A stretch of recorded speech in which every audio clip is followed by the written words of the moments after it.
Welcome, everybody, to Mentor Time. Today we have a very interesting topic, and it was at the request of one of the not a whole lot of people who I asked. I sent a survey out to the regulars on the email list and asked them for feedback in December about things they'd like to hear, including some suggested topics.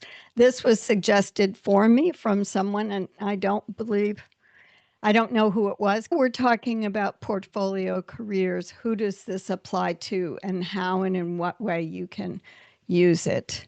We're talking about portfolio careers, not a career portfolio as such that we talked about last year. Here's the takeaway for today.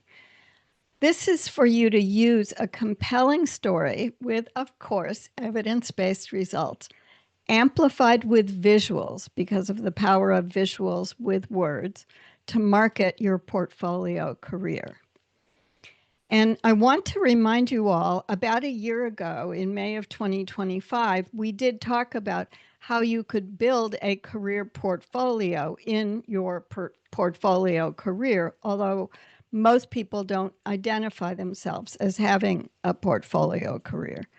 So before we talk about it, in the chat, I'd love it if you could put a 1 if you think you have a portfolio career, and a 0 if you don't think you have it. And either way is fine. No holding you to anything.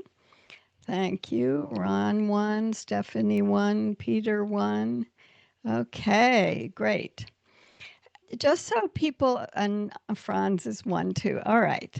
I'm a little surprised, but let's go through this and talk about what a portfolio career is. People tell me these are the problems that have been coming up, especially as there are so many people that are what I called unexpectedly self-employed.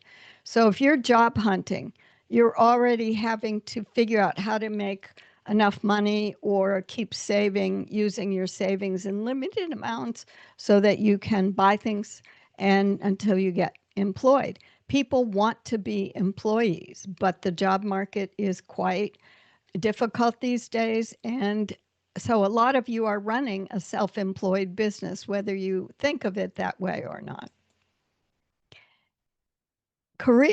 Portfolio careers, oftentimes people who have them think that clients will worry that they're overcommitted, that the consultant or the solopreneur is overcommitted or distracted by other client work. They don't feel that they're a priority, and they may not feel that they can work with someone like that. I think that's changing, but we still have to worry about client perspectives.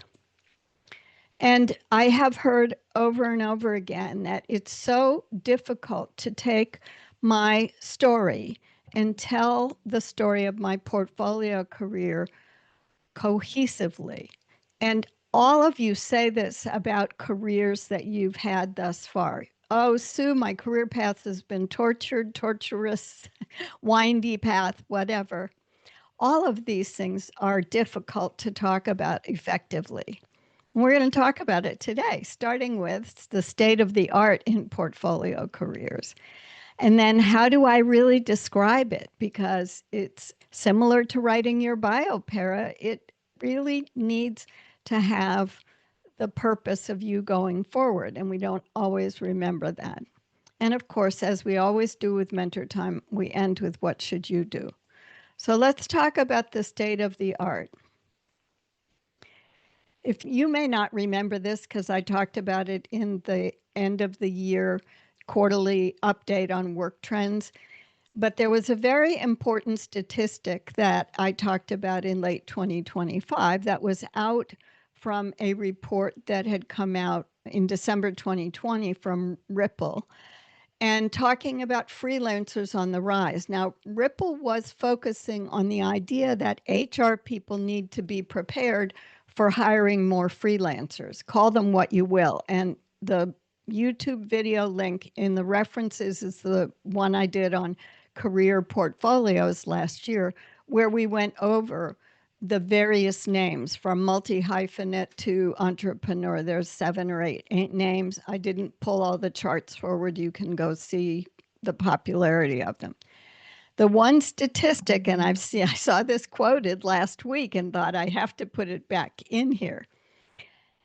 This is 2024. Ripple had the figure of 92% of all the CEOs they interviewed, and I believe there were over 200 companies, were expecting an increase of engagements with freelancers in the next 24 months. And based on this, they were saying HR people need to understand that freelancers are not employees and what they can do and can't do, all of that.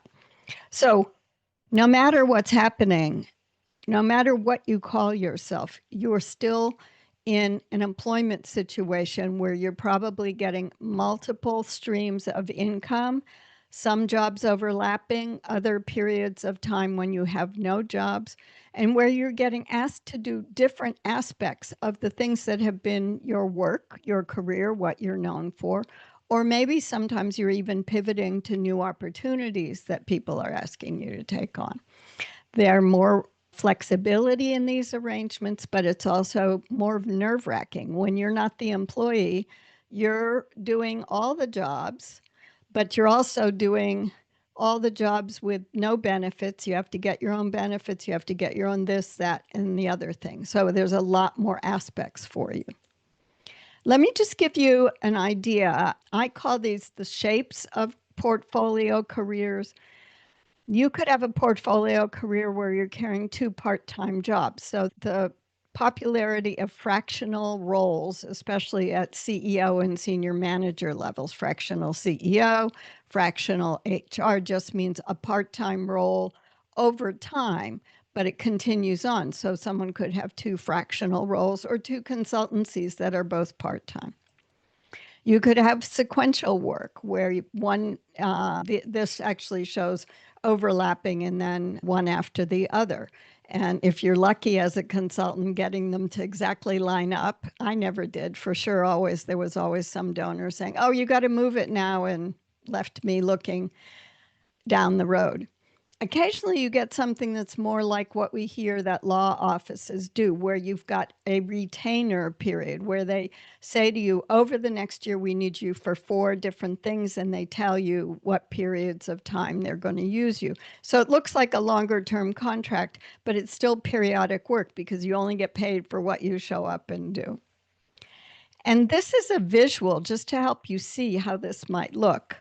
I mostly followed the rubric because I added a little bit more, but here you see the top one is overlapping concurrent. So the student was a teaching assistant, research assistant, then became an interviewer for a period of time. In the middle, you see a consultant who's taking 2 jobs and they have some overlap in them. One's on evaluation, one's on systems level work.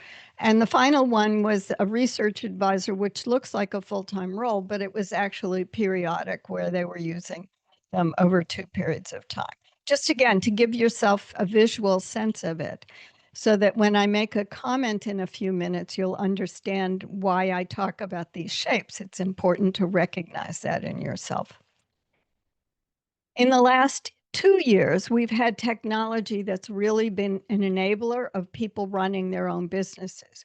It's very hard when you run your own business because you have to do the payroll for yourself. If for no one else, you've got to figure out what all your costs are. These are most of the things I use. I don't pay for all of them, but they all come with a cost of some kind, because if I'm not paying for it, I'm still having to learn how to use it, how to connect it. I haven't done Zapier yet. It's been on my list for a while. But these are the things that are enabling you. And in the world of AI, I believe, is an amplifier for our work. But each time I use it for anything that has a large amount of thought leadership I'm putting into it, some of the work I did today, I always underestimate how much time it takes me to go over the AI product and then make it useful. So it gives me useful information, but I still have a lot of work to do. So just want you to recognize that a portfolio career with different funding agencies or different purchase orders or however corporate relationships you have. So let's get on, though, to how do I market myself? How do I do this? You're not going to be surprised the first thing you need to do is make sure you're telling a compelling story. And this is the opportunity that you take where you're not bound by a more linear description of what you do, but rather you want to identify your career through line. So in this pathway, there's one line that I could run through each of these curves that says, here's what you do. There may be 2 or 3 lines that you pair together. And you pair these then with, no surprise, outcome-based stories that are going to have evidence in them. But you focus on the bite-sized chunks. We don't try to get everything into a single sentence, for example, although you see later there's a long sentence, and AI is not immune from this either. And then you're going to tell them how with anecdotes or stories. And the how is what I've been seeing this for the last couple of weeks in various things I've been asking AI help on, or in reading things that I'm putting together, doing the manuscript for my book, is I often think about the case studies that I have with different people who've done certain things in their career. And one of the things I think we all can do better is what is it that's unique to me? So rather than saying what's your superpower or your secret sauce or all the phrases people throw around, it's really what do you bring? I was surprised that I asked AI to do something for something I had to write, and I wanted it to reference the professional presence course and the 4 steps and the branding model. And those are on YouTube. And it said it couldn't find anything anywhere. And I said, oh, that was very revelatory. So that's a different webinar for Mentor Time sometime. So I want to introduce you to someone some of you know very well, Peter Williams, who agreed. And as I said, I found out last night when he agreed he wasn't in Guam, so he's here. Peter, I went to Peter's LinkedIn profile, which I knew was going to be pretty strong. And I'll tell you, Peter, it's really strong. I'm glad you had as much in it as you did. So I put you in Notebook LM because I wanted to associate you with the video we did last year, the webinar on career portfolios, but also on a couple other things I had in one of my portfolios. And I asked it to give me a 6-sentence summary of you. And this is what Notebook LM pulled out from your LinkedIn profile. And of course, I looked at it like, oh, it's long and multi-hyphenate portfolio. And I was catching things and thinking, this is no good. But I wanted to show you, it is 6 sentences, but they're still long. And some of it is not helpful. Of course, I had to redo it. And so I took a lot out of it and recombined things and tried to put more evidence in here. And Peter, I'll send you all the original text on this when I get done. But what it helped me focus on, it's shorter in a way, but it's still long in terms of its 5 sentences. I definitely got more of starting with the impact, how he does it. There's not a lot of how in there, but there's a lot of evidence, which really helped me. And I was actually very pleased, Peter, when I sent this to you, that you were fine with the title put together for you. So then I asked Notebook LM because, as we've heard from LinkedIn a few months ago, we really need to focus on a couple different niche areas. And I said, tell me, based on what you found for Peter, what would you call his niche? Now, this is a really long sentence, and it actually is bimodal in terms of what you do, Peter. But I said, okay, it's reasonable enough. It's not something that you want to memorize or get comfortable using various iterations of. But at the same time, it reminds me how many terms we have in public health and research that are long 3 and 4 syllable words that make it hard to spit things out easy. Look at this. Combining epidemiology teaching with high-level emergency response consultancy to transform. Ooh, I'm tired of reading it. So I want to show you how to think about the portfolio career visually to help you get that compelling story using a visual. When I searched on Google, give me images of what people are using for what they call a career portfolio. So there's all sorts of things here. There's words, there's graphical stuff, there's stuff that really isn't a portfolio. It's some guy whose company's called portfolio. So there's a lot of ways we could do this. Now, I'm just going to show you this. This is a woman who was doing a presentation about Turkish delight, which is called, also called lokum. So take just a minute, if you will, and put in the chat box, what would you use as a visual on a career portfolio if you were making one? I've given you a couple ideas already just in what I said, and it's fine to repeat them.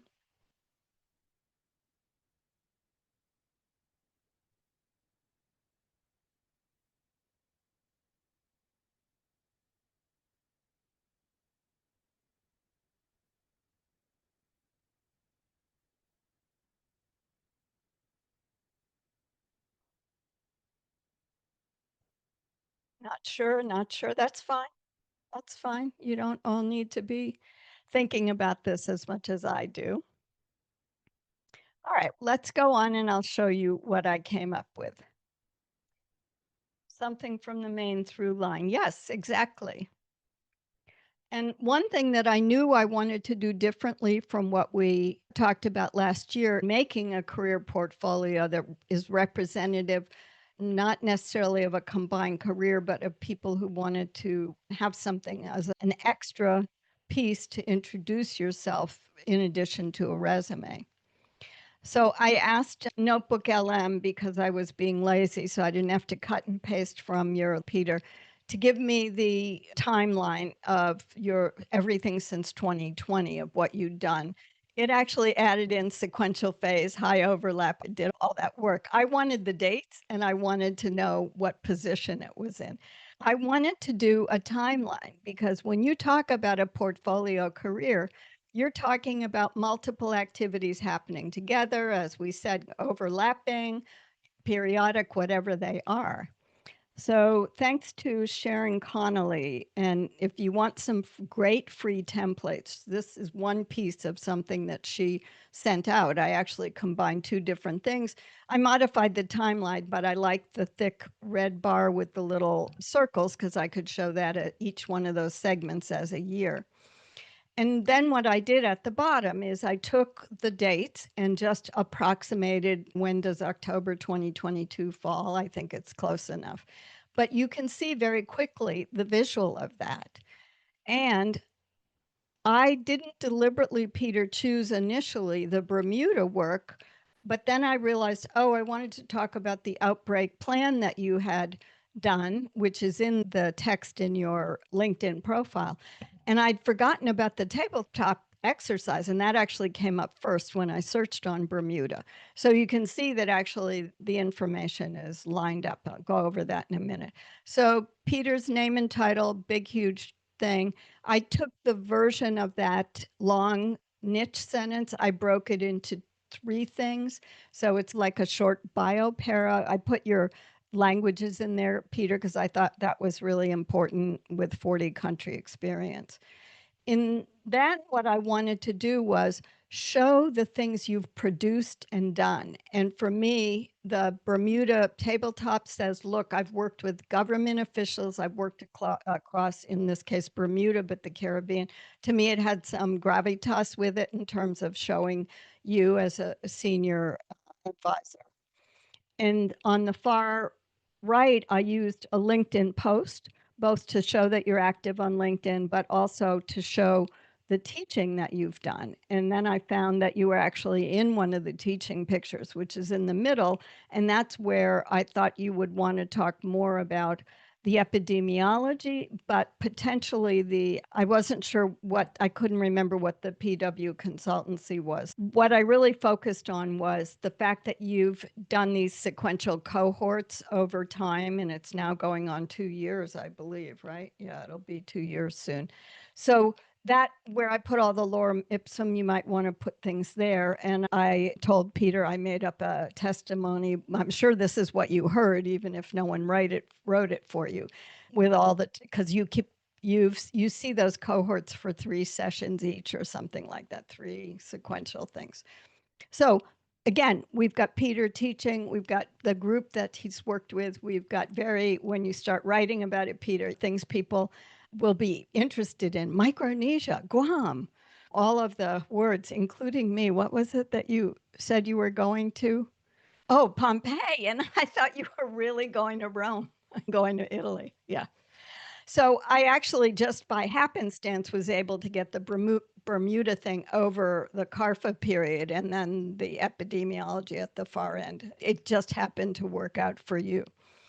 And so that was a way to say, for Peter to say, for example, here's how my career has run. And it shows right in the middle, shows that you've carried two consultancies at a time, for example. So again, balancing the time frames, not overcommitted, whatever, are ways to think about it.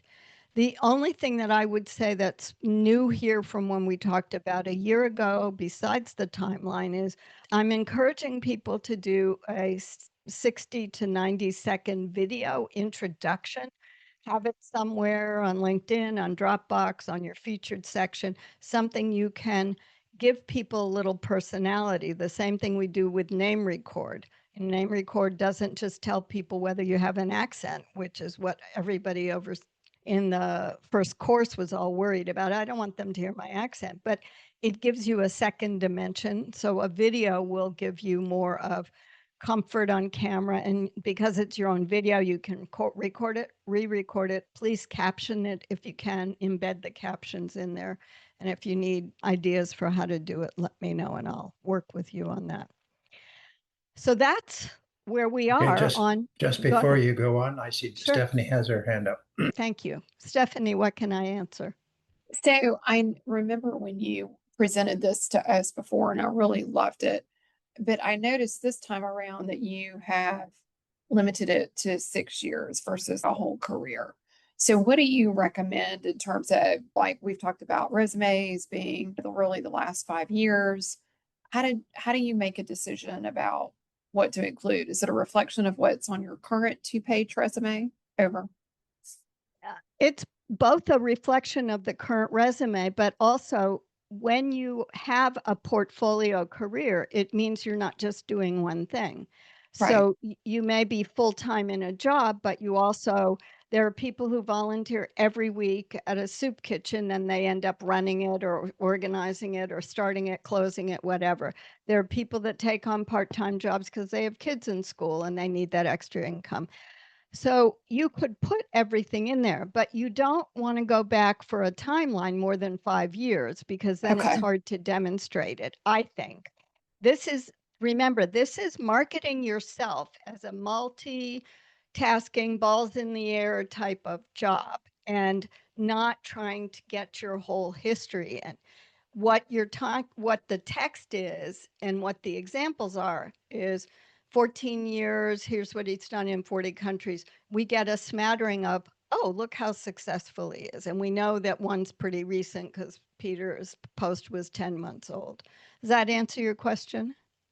Yes, thank you very much. You're welcome to make a very long timeline, but the only timeline I've seen is one on screen where you can keep scrolling and scrolling. I think the Financial Times did that with some of the COVID stuff, or The Economist. No, maybe Washington Post. Anyway, people have experimented, but other than that, I don't think it's worth it. It's important to go back and think about your career, but the most important thing is, what do you do right now? I think it's great enough. But it gives clearly the idea that here's a person who's been busy, handled multiple things at the same time, has some longevity as well, and with more words could even describe it. And then the top left is that the bio para where you can talk about longer career. Got it. And where you want to go. It's what you want to be hired for. So I look at this and think, okay, Peter wants to be hired for epidemiology and he still wants to do his emergency response consulting. I mean, I'm not sure exactly, Peter. I haven't asked you in probably a year and a half since we've actually had a phone call, but that's how you link it to where you want to be, what you want to be hired for.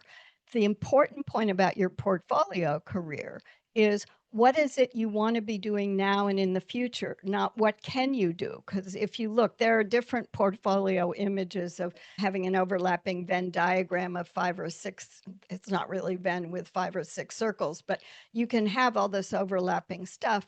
Yeah, I was going to say that you would have this kind of a display, but if you're actually applying or proposing to a request for proposals or something like that, then you may find in this specific instance that there's something from your further back past that you might want to draw to. And it may be exactly necessary because of the nature of the work that you've said, oh yeah, this looks good. That would complement what I've been doing recently, and I can draw upon such and such. So I would think that something like that might be a way you draw some of the older material forward. Oh, that's a good point, Ron. And I think the portfolio template that we did last year, which is from the point of view of the job seeker or the promotion getter or whatever, that responds more to that, Stephanie, because it's got 6 panels and places that you can describe things that are relevant in a project based. This was written, my point of view was the usual, don't make me do your work for you. If you want me to get what you want, then show me the things you want to be doing. And again, maybe Peter doesn't want to be doing so much emergency response, but he told me it was fine for now. So I went with that. All right. What should you do? If you don't have a portfolio career right now, then you don't have to worry. If you're an employee and you have no side hustle and you have no volunteer work or anything that you want to weave in, it's not a problem. Then you can just sit here and enjoy the rest of the conversation. If you do, however, this is just restating what we've talked about already. You're going to describe your career through line. And this is hard. So the first way to do it, to part of it, is defining your core narrative. What is it you want to be hired for? Again, when you're a consultant, just because you want to be hired for something doesn't mean the rest of your history falls away. So people used to call me and say, oh, Turkey's not on your resume anymore, but I know you lived there and worked there. Can you still work there? I'm like, of course I can. It's not a big part of my life right now.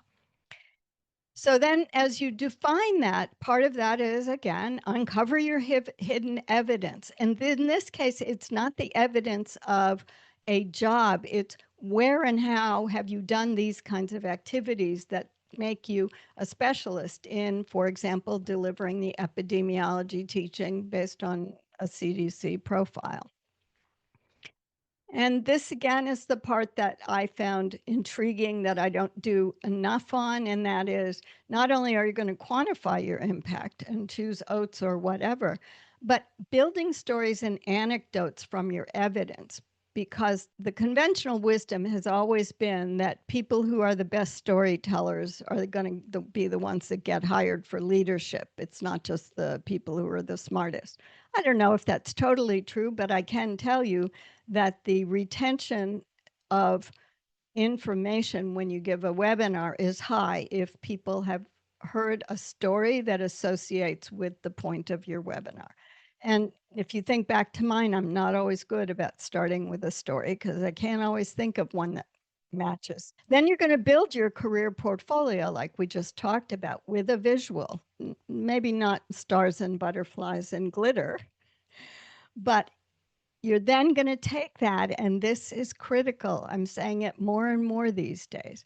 You not only have to write once, use everywhere. This is my featured section. Here's the videos, part of some of the videos from YouTube. I want to remind you that your virtual footprint in real estate is the only place you're found online. And if you're not found online these days, AI isn't going to be scraping you. And we have seen some reports recently. For example, LinkedIn loves the report that was done by some other group, social media, I think Social Media Examiner, that said LinkedIn was the most cited source for job seeking last year.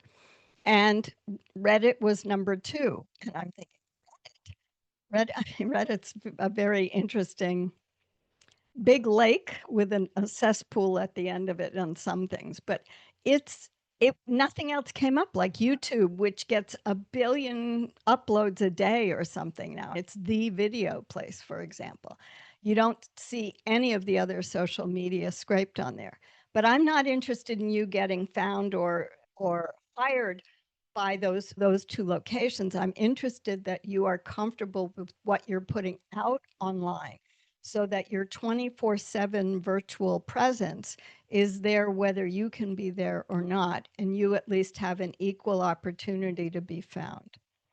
So as we wind up, and we'll go back in a minute to the portfolio, I hope that I've made it clear why you're not just going to tell a compelling story with evidence-based results, but having the visuals to market your portfolio career will give clarity to people who say to Peter, "Oh, I'm sorry that you were supposed to come next week, but now we can't have you for 3 months." And Peter's thinking, 3 months from now, number one, I have no work because I turned everything else down. And number two, I can't live for, this is not true, Peter, but I can't live without 3 months of work. There are people that live close to the bone, and that's hard for them. So if you'll just take a minute before we go back on questions, what's one takeaway from today that you'll act on in the next 2 days? Something small, something easy. Not, I don't want you to have big obligations. Like I told Sue, I'd do a career portfolio in 2 days. I don't want that. I just want to know what's helping you right now.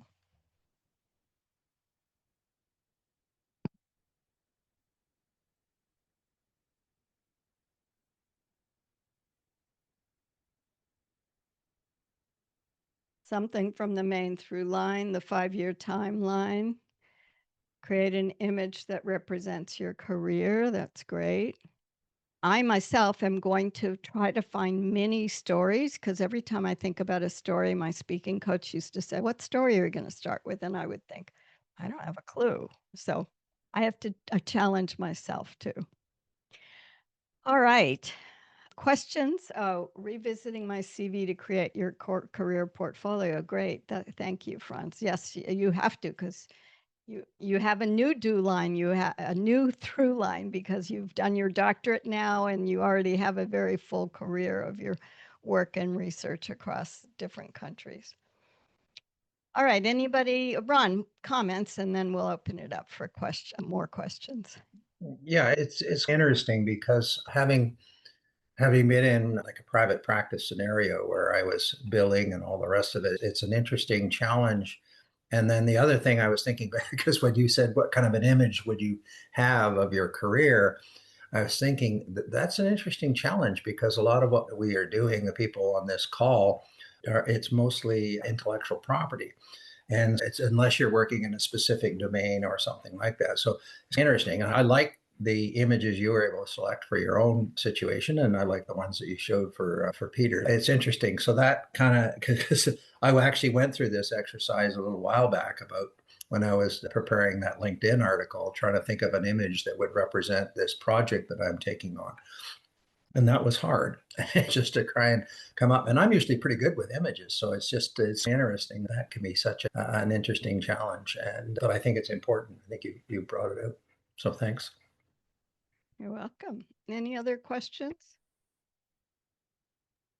Oh, just another point is that the business of being an employee versus a contractor. And I guess that didn't come up in this conversation yet. And it's interesting. I know in Canada, there is a distinctive. If you only have one contract and you're only working for that company or organization, technically, according to Canadian law, you're actually just a contract employee. You're not a quote unquote contractor. And it changes the kinds of things and the obligations that the employer has. And so the definition of being a contractor means you're given a requirement to complete something, some piece of work, and have a deliverable at the end, and that you are independent in terms of supervision. And so these are interesting things that are about it. So on one hand, you're a contract employee, which means you're actually working for a supervisor as part of a group, versus you're a contractor who has a deliverable. And so I think there's some subtle differences there, and they both could be part of a portfolio career. Exactly. Yes. And in the US, companies may not hire the same person on a contract for more than 6 months out of the year, whether it's 6 months contiguous or whether it's periodic. After that, it literally has to be 5 months and 30 days or 31 days. That is an IRS ruling or a federal tax ruling that says it's beginning to look like an employee. Now, there's a lot of company ways for them to get around it, if you're on different projects, for example, but they still look at it somewhat carefully. Generally, with any consultancy or contract, you're going to be more deliverable focused, and you may even have payments set in installments on this milestone, this, on this report, that. Very common in the global world as well. So thank you for bringing that up. Yeah, we talked about that a little bit the last time, but again, not a lot, because my job is I know enough to know what I used to have to do to be an employee and hire consultants. So anybody else have comments? Peter, if I can ask you, I would love to hear your thoughts on that and what you think, what you thought when I showed it to you. Sure. Yeah. So thanks for doing this. This is an interesting way to think about a career is, and especially when we think about how much turnover I've had and changing over, but thinking about that through line of what is it that you've really done through all that's really good. And it's interesting to see both what you thought and wrote and what the AI picked out as the points, and think about I really want to look back. Well, I'm probably going to watch this a couple of times because I want to think about, is that the through line that I'm trying to put forward, or is something else coming out more than maybe I might want it to?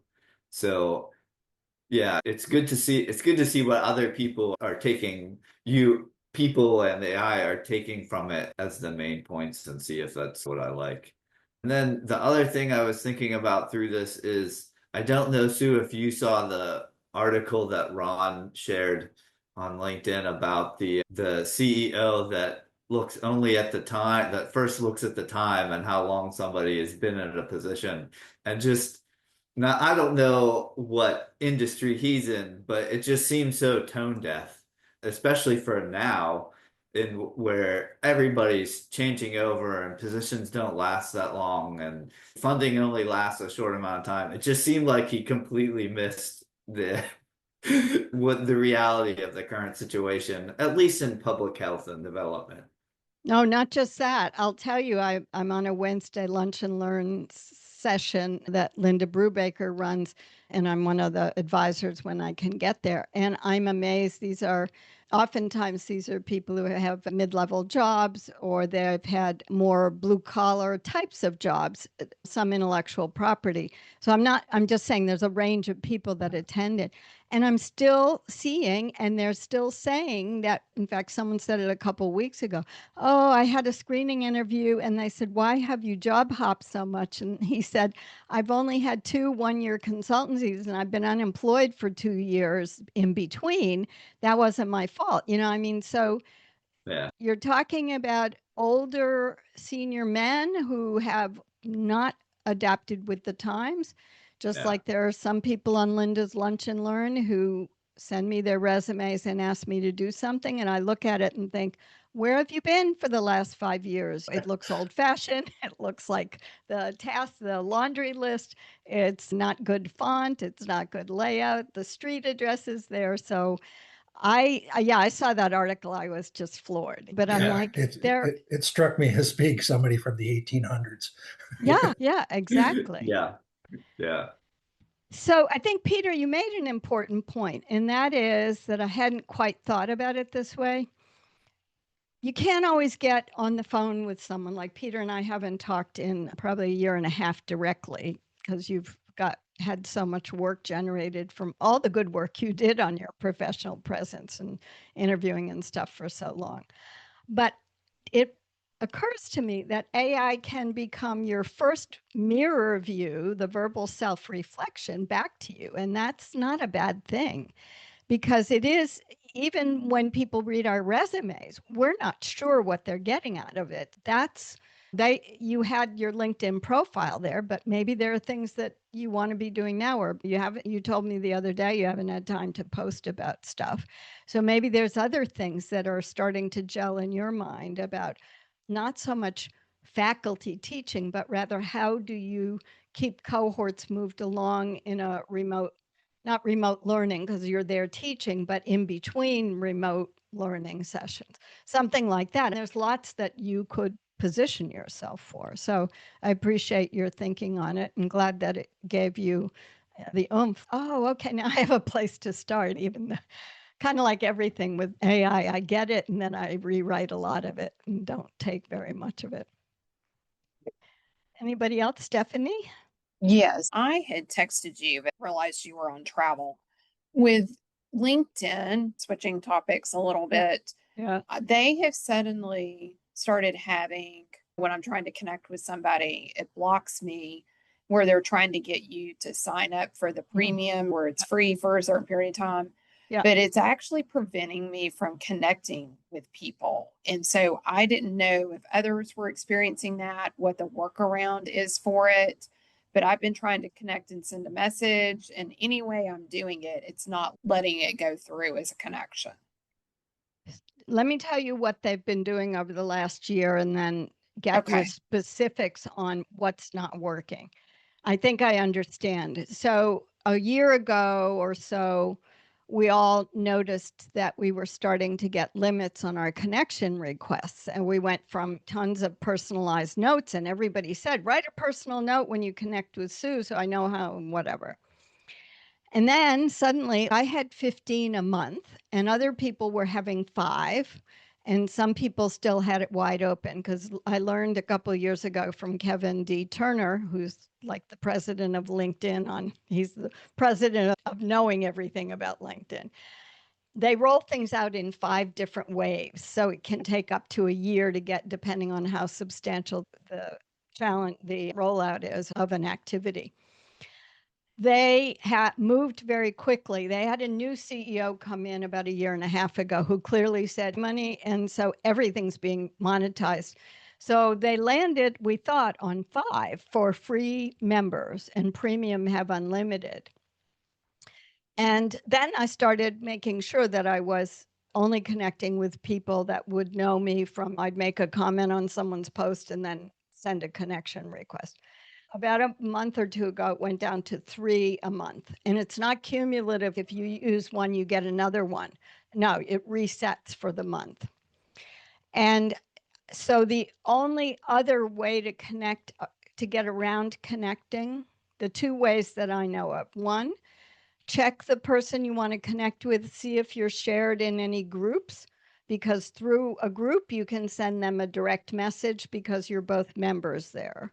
Okay. Or alumni. I think you can do the same thing if your school has an alumni page, but I should check that before I say that. If you are sending requests, now the one thing that may be happening, because you said something about even if I just send a connect, it doesn't go through. Can you explain Right. that more? Yes, because Peter would be probably in a similar situation because we both work across the world. It's where you go to the person's page and then it has connect. It will literally not let me connect. Or when I tried to click message in a way it was a back way to connect, it wouldn't let me do that either. Yeah. But the basic connect, it won't let me do at all. All right. You cannot message anybody unless you're a first level connection. So that's why you can't use that before you're connected. They used to, in the old days, you used to be able to write a message to someone before. I know what you're talking about, but that's gone. All right. In terms of your clicking connect, I don't believe that there may be a button now enabled. I'd have to go back and look at Kevin D. Turner's list of things that have changed. It may be that someone doesn't have, you know what it could be? All right, it could be 2 things. Number one, you're only allowed 30,000 direct connections, meaning first level connections. So if people are close to 30,000, they will start not letting any more connections come through, because as far as I know from friends like Brenda Meller, she saves about 5,000 and takes connections judiciously. And then the only opportunity is to follow them. And following is okay. You still might see them in your feed, their posts, but it's a less direct relationship. I think you're probably getting caught in someone's got a whole lot of connections already, and or you've got a connection limit. But if you're trying to connect and nothing's going through, maybe we should get that yellow box will come up where it will say, try premium for 1 month then free. it means that you've exceeded your 3 connections with a Well, that message. So explains it just, then. but here's the way around that. If you see someone that is connected, that you, for example, you're on a webinar and you think, oh, I want to connect with Dr. Carmen Simon about all her neuroscience of selling and learning retention and all that, and she doesn't know me, I will first, for a couple weeks or so, find posts of hers, or she does occasionally webinars for Training Mag Network that both Ron and I belong to. They're free of charge webinars on training and learning if you're interested. I will go and make comments, and then I'll send the connection request with no personalized note, but she will have seen, oh, Sue's been commenting on my thing, on my posts that I've done. So that's warm networking where you let people know. And we advise job seekers. If you're job seeking and you want a job with some company, go find their employees and start commenting on how great they're not great, how great they are, how good their work is, or what's in parallel to things you've seen, or what in the industry are they doing that's helping guide what you want to be doing. Something that, again, a substantive comment. Then they start seeing Dr. Stephanie Dobson and think, oh yeah, she'd be great to connect with. So does that help you? That does, because I felt like others would be in the same boat, since there are a number of people on this call that have international connections, and then with people retiring and leaving, Yeah, that's how people are connecting once they leave, and it's the only way outside of email, and with it being blocked with the premium sign up. Okay, but I figured you would know what was going on. So I think there's one other thing that you should check. I forget to check mine, but every so often I do. When you click on the network button and go to the connections to show you their list of connections, there's also a place where you can say, show the invitations I've sent. And if you go there and there's a lot that haven't been accepted, you need to withdraw them, because LinkedIn is basically, I keep forgetting about this. LinkedIn is basically saying, oh, all these people she's trying to connect with and they don't want to connect with her. They may be people who never use LinkedIn. You never know because so few people come. So let me just remind you of the stats. There are over 1 billion users, 1.3 billion now. 3% of 1 billion use LinkedIn, what they say, I don't know what their new word is, but they've gotten on at least every 3 months. That doesn't mean they've done anything. 1%, 0.1% of those 3% actually engage. Peter writing posts, Ron writing a post, me commenting on articles, you commenting, Franz announcing his doctorate, whatever. We're among the tiny, that's 3% of 3 billion, still a lot of people, but it's still a big way that you can see and be seen. So if you've got a long list of pendings and they're like years old, just there's a button, I think it says withdraw or something. And that signals LinkedIn that you're trying to keep your network current. Thank you so much. I appreciate it. Don't worry about responding to my text. Okay. All right. Thanks. Any other comments? Thank you. There's been a lot of discussion today, I know. All right. There aren't a lot of references, but there are some, and I'm beginning to take more and more credit away from the LLMs about how much they've done for me when I write these long, huge prompts about what they need to do. That's a different topic, so I will ask Ron to close the meeting, and we're now on a monthly schedule. I believe the next one is May 12th. I may need to change that. I have to see about an appointment that I'm waiting to get, and they want to do it on a Monday afternoon. So I'll let you know. And I believe that one's on your name is your most important asset, but I can't remember exactly as usual. All right, Ron, it's all yours. Okay, thanks very much. Yes, and I'm looking forward to seeing everyone in a few weeks' time. That will be interesting. It's interesting we moved to this monthly pace. In some ways, I miss it more frequently, but I really love that with this pace that you continue, Sue, to give us a quality material. Thank you very much. This today was excellent. Thank you very much. All right, everybody. See you soon. Thank you, Franz. Great to see you. Thanks, everybody, for your engagement. And I'll get this out hopefully tomorrow, captioned, and we'll send you the references so you have them, including the reference for the previous YouTube.